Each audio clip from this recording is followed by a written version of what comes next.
Magandang umaga, narito ang ating weather update sa araw ng Monday, May 18, 2026. Sa lahat, wala po tayong binabantayan na low pressure area o bagyo sa loob at sa labas ng ating Philippine Area of Responsibility. Inyong mapapansin may mga kumpulan ng kaulapan sa may Southern Philippine. Ito po yan ay dulot ng Intertropical Convergence Zone o ITZ, isa sa mga weather system. Itong ITZ ay naapektuhan itong Southern Mindanao. Itong ITZ ay inaasahan natin na magpapatuloy ng epekto nito sa Mindanao bukas. Pero sa araw ng Miyerkules, unti-unti itong lalayo sa ating kalupaan. Kaya inaasahan ko natin sa araw na yon, ang easterlies ang magiging dominant weather system sa bansa.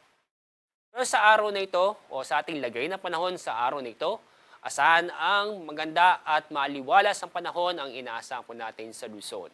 Pero may tsansa pa rin o mataas ang tsansa na magkaroon ng thunderstorm sa hapon o sa gabi na kung saan magbibigay ito ng biglaang buhos na ulan.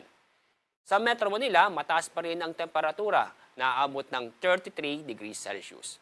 Mas mataas ang temperatura sa Tuguegarao na aabot ng 35 degrees Celsius. At ganoon din po sa Lawag City.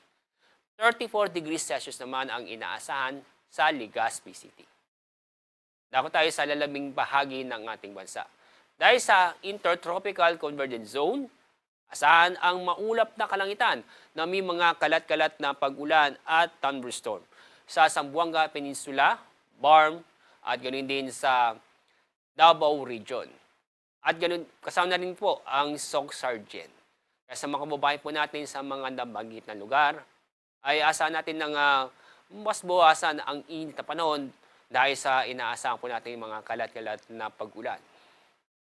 Sa lalabing bahagi ng ating bansa ay maganda at maliwalas na panahon pa rin, asahan din ng mainit at malinsangan na panahon. Pero may tsansa pa rin o mataas pa rin ang tsansa ng mga localized thunderstorm na kung saan magbibigay din ng mga biglaang buhos na ulan. Kahapon, mataas po ang heat index, umabot ng 45 degrees Celsius sa Dagupan City, sa Baler, Sanglipoy sa Cavite, at ganoon din sa Cuyo, Palawan.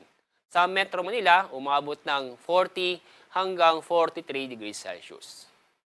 Ngayong araw, ang ating forecast heat index, aabot ng 45 degrees Celsius sa Coron, Cuyo, at San Jose Occidental, Mindoro. Sa Metro Manila, aabot ng 40 hanggang 42 degrees Celsius. Inaasahan pa rin natin na banayan hanggang sa katamtaman ng alon ng ating mga karagatan. Kaya wala po tayong inaasahang matataas na alon. Pero paalala sa mga kababayan po natin, mag-ingat pa rin dahil sa inaasahan po natin mga pag-uulan, lalo po sa Mindanao, dulot ng Intertropical Convergence Zone.